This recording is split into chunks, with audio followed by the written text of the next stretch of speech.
Hello po mga kakusina, tara magluto naman tayo ng kare-kare.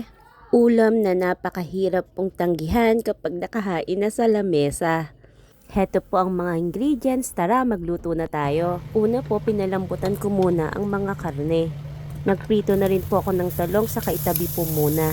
Tara, magisa na po tayo ng bawang, sibuyas at saka isang kutsa po natin yung pinalambutang karne. Naglagay ako ng atsuete powder pang pakulay, saka magbuhos na po tayo ng sabaw.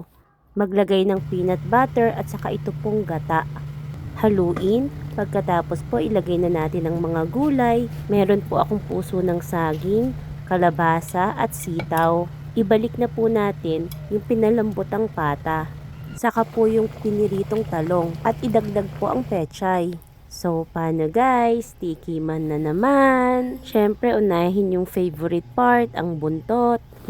Grabe po sa sarap. Ayan po, hindi ko na po siya nilubayan. The best po talaga ang kare-kare pag pata po at buntot ang sahog. Lalo na po pag sobrang lambot ng karne.